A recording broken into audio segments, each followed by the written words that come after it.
आप सब पर सलामती हो। राहत इंदौरी का लिखा हुआ है, सिर्फ खंजर ही नहीं आंखों में पानी चाहिए। ऐ खुदा दुश्मन भी मुझको खानदानी चाहिए। जिंदगी है एक सफर और जिंदगी की राह में जिंदगी भी आए तो ठोकर लगानी चाहिए। मैं यासिर रशीद हूं और आप मेरा वीलॉग देख रहे हैं।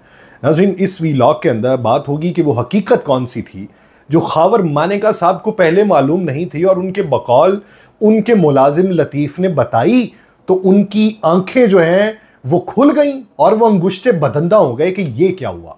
खावर मानेका साहब ने अपनी दरख्वास्त में ये बताया था कि एक दिन जब वो अचानक अपने घर गए तो देखा कि जुल्फी बुखारी उनके बेडरूम में अकेले थे। क्या उन्होंने पूछा कि जुल्फी बुखारी साहब आप मेरे घर पे क्या लेने आए? और कल जो उन्होंने प्रेस कॉन्फ्रेंस की वो इतनी संजीदा थी कि उनके पास बैठे हुए जो साहिब थे वो मोबाइल फ़ोन के ऊपर लूडो स्टार खेलते रहे 20 मिनट तक।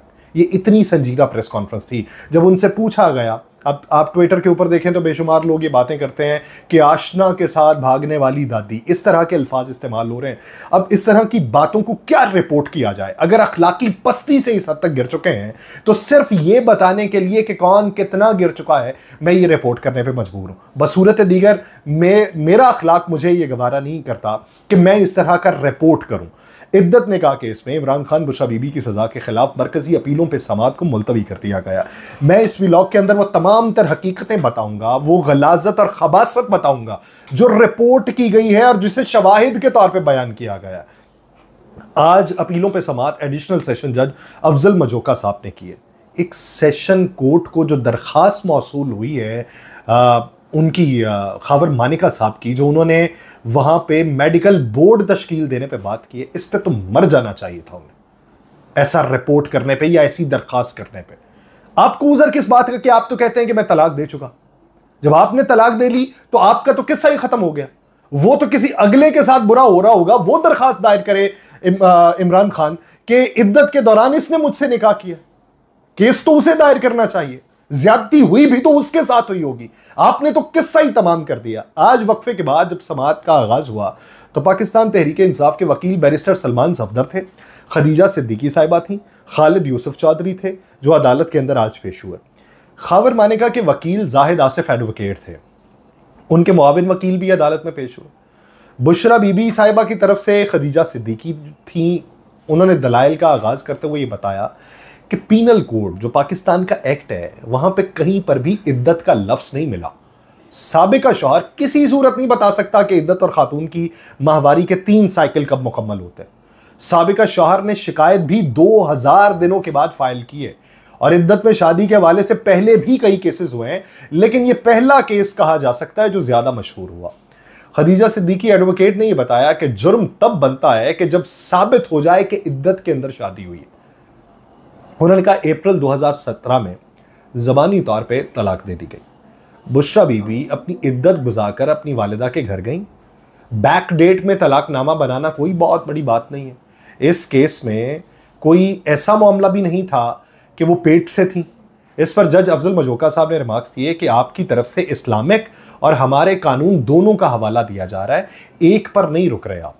मियाँ बीवी कह रहे हैं हमारी शादी हो चुकी है, मगर अदालत कह रही है कि नहीं हुई। वकील साहिबा ने ये कहा तो इस पर वकील साहिबा को जब कहा गया तो उन्होंने कहा मियाँ बीवी कह रहे हैं कि हमारी शादी हो चुकी है मगर अदालत कह रही है कि नहीं हुई। जज ने वकील से मुकालमा किया कि ये बात अदालत नहीं कह रही। वकील साहिबा ने अपनी बात जारी रखते हुए कहा कि फासिक और बातिल के हवाले से बड़े वाज़ेह कानून बने हुए हैं। फतवा जो है वो आलमगीरी के हवाले से वाज़ेह तौर पे बताया गया। फतवा आलमगीरी आप अगर पढ़ लें तो वाज़ेह तौर पे वो बताया जाता है कि मजहब इस बारे में क्या कहता है। उन्होंने फिर मुख्तलिफ अदालती फैसलों के हवाले दिए कि फ्रॉड के अंदर मियाँ बीवी में से एक बंदे को सज़ा मिलनी होती है। फ्रॉड हमेशा 2 के दरमियान पे होता है। यहां पर यही नहीं बताया गया कि किसके साथ फ्रॉड हुआ है। किसी धोखे की नीयत से की गई शादी फ्रॉड कहलाई जा सकती है, लेकिन इस केस के अंदर दोनों मियां बीवी ने इस्लामी उसूलों के मुताबिक शादी की है, तो ये उज़र कौन सा लेके आए? मैं इस बात पे हैरान हूं कि सेशन कोर्ट में ये दरखास्त दायर की है खावर मानेका साहब ने और उन्होंने कहा जी आला सतही मेडिकल बोर्ड जो है वो माहवारी को देखे, इनकी माहवारी की तारीख क्या थी और इसमें इनका तजाद क्या था। शर्म नहीं आई ये दरखास्त दायर करते हुए खावर मानेका साहब को। आज जब सलमान सफदर साहब रोस्टम पे आए हैं तो उस पर जज साहब ने रिमार्क्स किए कि ये मुकम्मल तौर पे 40 मिनट के दलाइल का केस है। वकील साहब ने अपने दलाइल का आगाज़ करते हुए कहा कि इस केस के अंदर प्रोसिक्यूशन जो है वो मुकम्मल तौर पे झूठ के ऊपर खड़ी है। सलमान सफदर साहब ने यह कहा कि इसको देखते हुए ख्वाजा आसिफ साहब का बयान मेरे जहन में आता है, मगर मैं वो बोलूँगा नहीं। मैं जजमेंट्स का जिक्र करना ज़रूरी नहीं समझता, क्योंकि आपको सब फैसलों का पता होता है, तो फिर मैं क्या उसका तज़किरा करूँ। सलमान सफदर साहब ने कहा कि 2-3 दिन के अंदर ट्रायल मुकम्मल कर लिया। ये केस जो था ये फैमिली कोर्ट्स का बनता था, मगर वहाँ गए ही नहीं है, वहाँ पे जाने का तरद्दुद ही नहीं किया, ये सीधे आए सेशन कोर्ट के अंदर। अफजल मजोका साहब ने कहा कि मर्द के पास रुजू का हक है और आगे रुजू करना या ना करना ये औरत की मर्जी है। वकील साहब ने इस मामले के ऊपर ये बताया कि गुज़श्ता रोज़ भी एक बात की गई, ये केस जो है ये सियासी इंतकाम के नतीजे में बनाया गया है। इद्दत के दौरानिए के जिक्र को छोड़कर भी इस केस में से बरी कराया जा सकता है। एक अजनबी शिकायत को निंदा बनता है और फिर वो गायब हो जाता है। वो तज़किरा करते हैं इनसे पहले का, जो खावर मानेका से पहले जिन्होंने केस दायर किया था, उन्होंने कहा जी फिर 6 साल बाद खाविंद आ जाता है और फिर शिकायत को निंदा बन जाता है।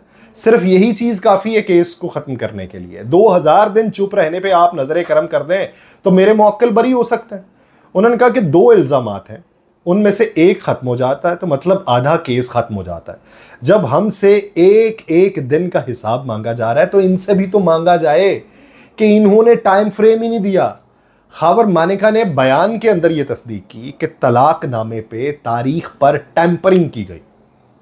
ये सलमान सफदर साहब ने आज अदालत के रूबरू कहा कि ये खावर मानेका ने खुद बयान के अंदर इस बात की तस्दीक की है।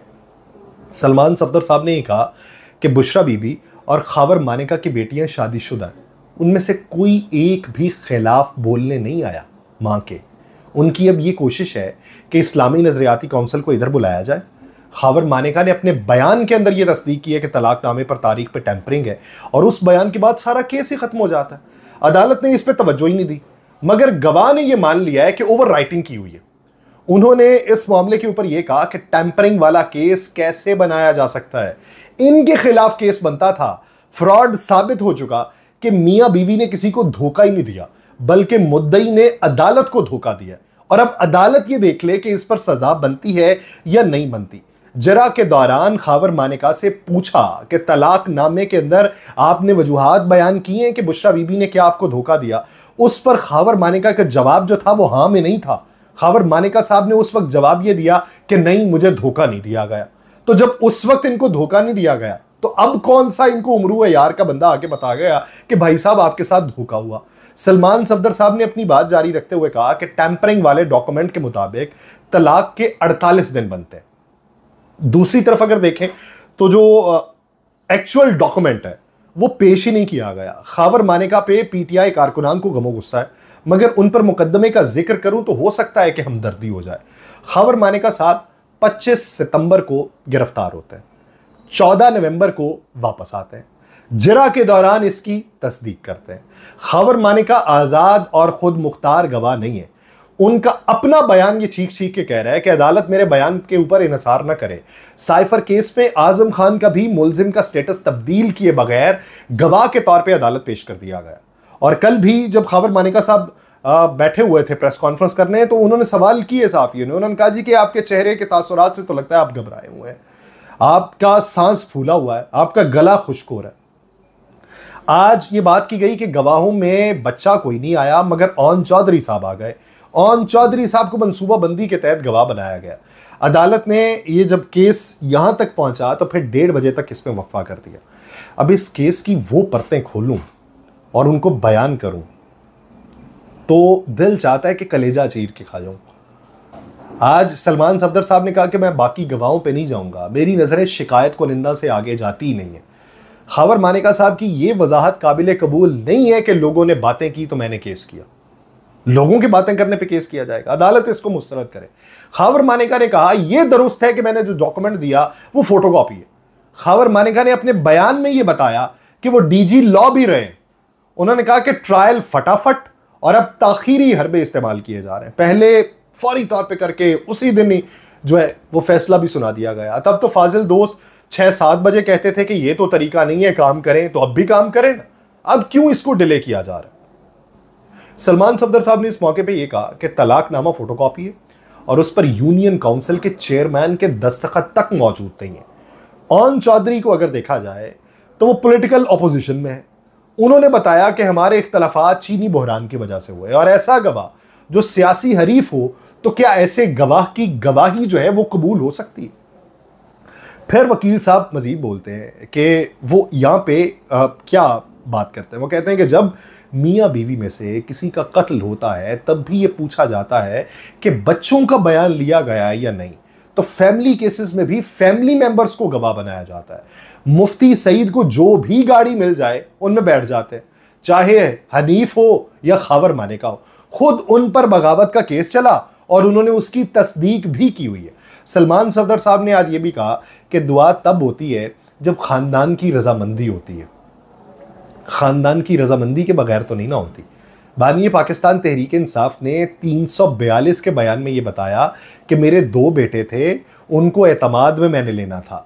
इस पर अफजल मजोका साहब ने ये पूछा कि 342 के बयानात में से सिर्फ सवालों के जवाब पर गौर करना है या फिर हमने पॉलिटिकल जो आंसर्स हैं उनको भी देखना है। बाद में अफजल मजोका साहब और बैरिस्टर सलमान सफदर साहब के दरमियान जो है वो 342 के बयान के हवाले से मुख्तलिफ अदालती फैसलों के हवालों का तबादला हुआ। सलमान सफदर साहब ने यह बताया कि 342 के बयान में यह पूछा गया कि ये वो सवालात थे जो इंतहाई अहमियत के हामिल थे इस केस के अंदर। उन्होंने कहा कि इद्दत के दौरानिए में खातून के बयान की क्या अहमियत है। सलमान सफदर साहब ने कहा कि इद्दत के दौरानिए के हवाले से मुफ्ती सईद के वीडियो बयान का ट्रांसक्रिप्ट जो है वो मैं पढ़ के सुना देता हूँ। वकील साहब ने इस मौके के ऊपर दलाइल ये दिए कि शादी तलाक जो है वो अगर देखा जाए तो वो लाहौर में होती है और अपील यहाँ इस्लामाबाद में दाखिल कर दी जाती है। जज साहब पूछते हैं कि क्या मुस्लिम जो फैमिली लॉ है उसके मुताबिक तहरीरी तलाक के अलावा तलाक हो सकती है। सलमान सफदर साहब ने कहा कि जी बिल्कुल हो सकती है। बैरिस्टर सलमान सफदर साहब ने जो ज़ैनब उमैर जो थी उनको रोस्टम पे बुलाया, उसको रोस्टम पे बुलाने की जो इस्तदा थी अदालत ने उसे मंजूर कर लिया। ज़ैनब उमैर एडवोकेट जो हैं वो बुशरा बीबी का 342 का बयान पढ़ती हैं। अदालत जो है वो खावर मानिका के वकला से तलाक नामे पे जो डेट लिखी होती है उसके टेम्परिंग के हवाले से जवाब मांगते हैं। अफजल मजोका साहब जो हैं वो जाहिद आसिफ के मुआविन वकील को हिदायत करते हैं। इनमें से ऐसी चीजें जो रिपोर्ट नहीं की गई वो बता रहा हूं कि अपने दलाइल में आपने ये जवाब देना है कि गवाहों के बयानात जो हैं वो मुल्जिमान को क्यों नहीं दिए गए। आपने केस में शहादतें पेश ही नहीं की तो पढ़ी कैसे जाएंगी, इसके ऊपर भी आपने जवाब देना होगा। जज साहब ने सलमान सफदर साहब से पूछा, इस मौके पे आके उन्होंने कहा कि खावर मानिका ने जो जाती बातें बताई हैं वो बातें आपने चैलेंज क्यों नहीं की।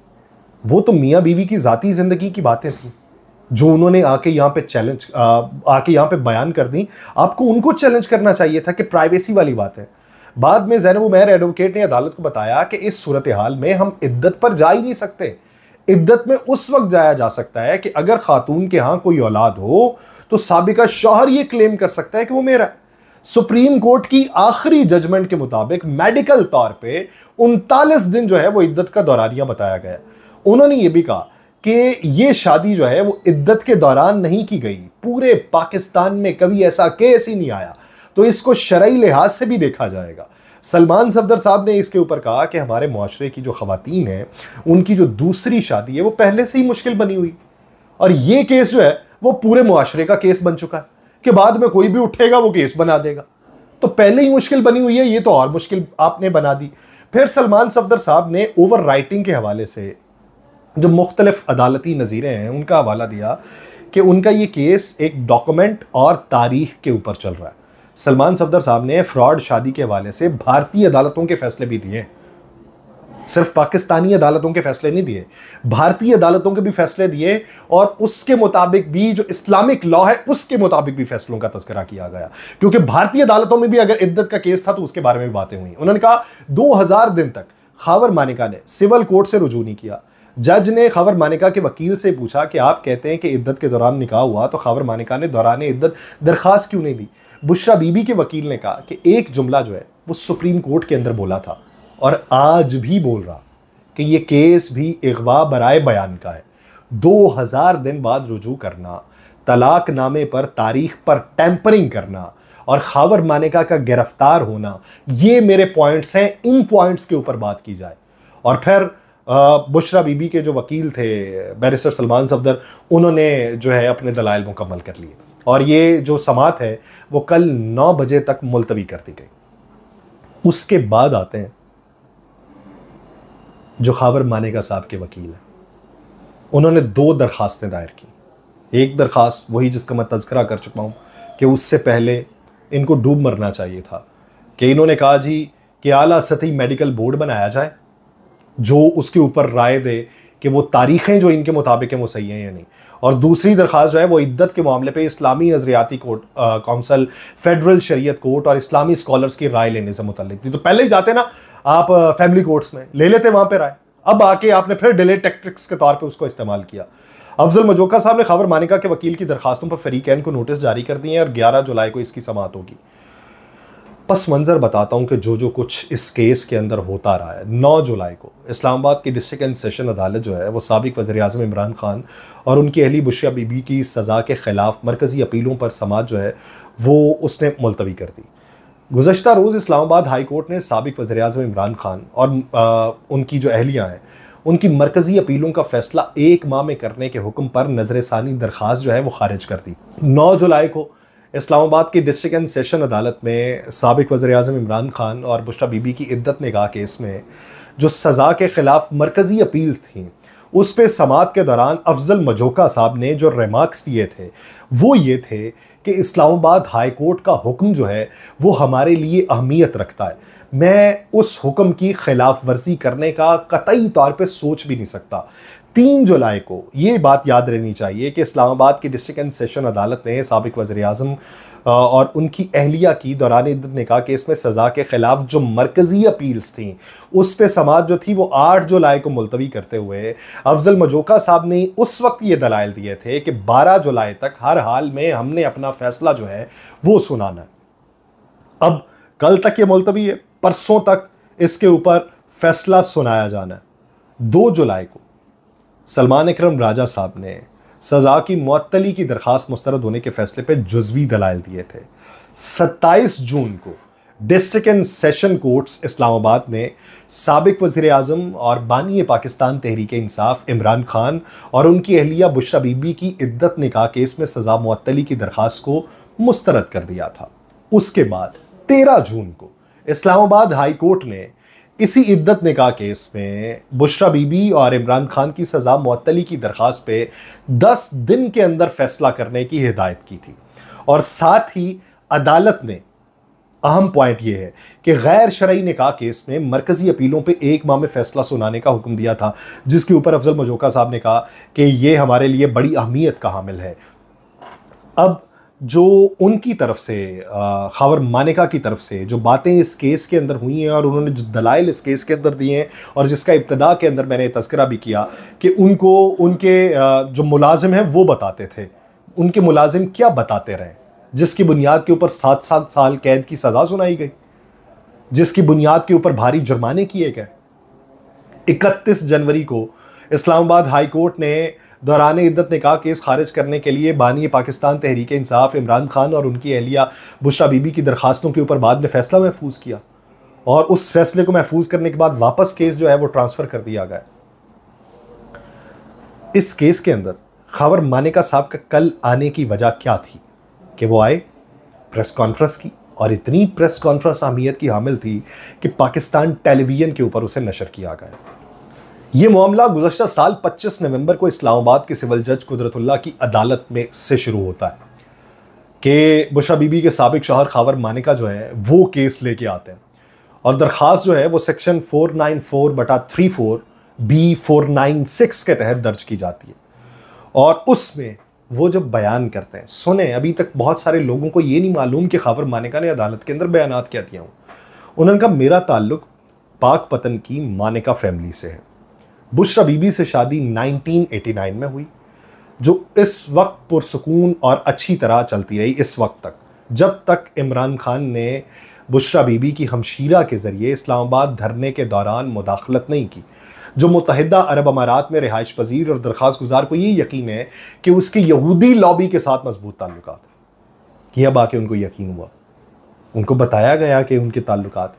फिर खावर मानेका साहब उसके अंदर ये भी कहते हैं कि चेयरमैन पाकिस्तान तहरीक इंसाफ शिकायत कुनिंदा के घर में पीरी मुरीदी की आड़ में दाखिल हुए और गैर मौजूदगी में भी अक्सर घर आने लगे। वो कई घंटों तक घर में रहते, जो गैर अखलाकी बल्कि इस्लामी मुआशरे के उसूलों के भी खिलाफ है। उसी दरखास्त में मजीद ये भी कहा गया कि इमरान खान वक्त गुजारने के साथ साथ अज़दवाजी ज़िंदगी में घुसना शुरू हो गए, हालांकि उसे तंबीह की और गैर मुनासिब अंदाज में घर के अहाते से भी निकाला था। खावर मानेका ने अपनी दरखास्त के अंदर यह भी बताया कि एक दिन जब वो अचानक अपने घर गए तो देखा कि जुल्फी बुखारी उनके बेडरूम में अकेले थे। वो भी इमरान खान के हमरा अक्सर आया करते थे। तो क्या मानेका साहब ने, इज्जत माब मानेका साहब ने उस वक्त उनसे ये सवाल किया कि भाई साहब आप मेरे बेडरूम में क्या कर रहे हैं? उस वक्त तो हिम्मत ना हुई। उन्होंने दरखास्त के अंदर यह भी बताया कि बुशरा बीबी ने मेरी इजाज़त के बगैर बनी गाला जाना शुरू कर दिया, हालांकि ज़बरदस्ती रोकने की कोशिश भी की। इस दौरान सख्त जुमलों का भी तबादला होता रहा। मजीद वो उसमें लिखते हैं कि बुशरा बीबी के पास मुख्तलिफ मोबाइल फ़ोन्स और सिम कार्ड्स भी होते थे जो चेयरमैन PTI की हिदायत पर फराह गोगी ने दिए हुए थे। खावर मानेका साहब ने दरखास्त में मौक़िफ़ ये भी अपनाया कि नाम नेहाद निकाह से पहले दोनों ने एक दूसरे के साथ गैर कानूनी ताल्लुकात कायम किए और यह हकीकत उन्हें नहीं मालूम थी, ये हकीकत उनके मुलाजिम लतीफ़ ने उनको बताई थी। और दरखास्त में यह भी बताया गया कि फैमिली की खातिर सूरत हाल को बेहतर करने की मैंने बहुत कोशिश की, लेकिन यह सब कुछ ज़ाया गया और शिकायत कुनिंदा ने 14 नवंबर 2017 को तलाक दे दी। खावर मानेका की दरखास्त के मुताबिक दौरान इद्दत बुशरा बीबी ने इमरान खान के साथ 1 जनवरी 2018 को निकाह किया। ये निकाह गैर कानूनी और इस्लामी तालीमात के खिलाफ है। उन्होंने ये लिखा कि दौरान इद्दत निकाह की हकीकत मंजर आम के आने के बाद दोनों ने मुफ्ती सईद के ज़रिए फरवरी 2018 में दोबारा निकाह किया, लिहाजा ये पाकिस्तान के पीनल कोड की दफ़ा 496 और 496B के तहत संगीन जुर्म है और दोनों फरार हो गए शादी से पहले ही। और दरखास्त में यह भी कहा गया कि इमरान खान और बुशरा बीबी को तलब किया जाए और उन्हें आइन और कानून के तहत सख्त से सख्त सजा दी जाए। 11 दिसंबर को इस्लामाबाद की मकामी अदालत जो है वह इमरान खान और उनकी अहलिया बुशरा बीबी के खिलाफ जो है खावर मानेका की जानिब से दायर गैर शरई निकाह केस को काबिल समात करार दे देती है। और फिर का मंजरनामा आपको मैं तफसीलन सारा बयान कर चुका हूँ। अब ये देखिए कि इसमें खावर मानेका साहब का अपना किरदार क्या है। जब DPOs के तबादले होते थे तब कुछ नहीं था, जब उम्रे की अदायगी के लिए जाना था और उन्हीं लोगों के साथ जाते रहे तब कुछ नहीं था, जब शाहजेब खानज़ादा साहब ने उनके बयानात लिए तब कुछ नहीं था। ये सारा कुछ अब आके हुआ। क्यों हुआ, किसके कहने पे हुआ, कितना अखलाकी तौर पे मुआशरे को पसपा किया गया, ये देखना बाकी है। मुझे दीजिए इजाज़त। अल्लाह निगहबान।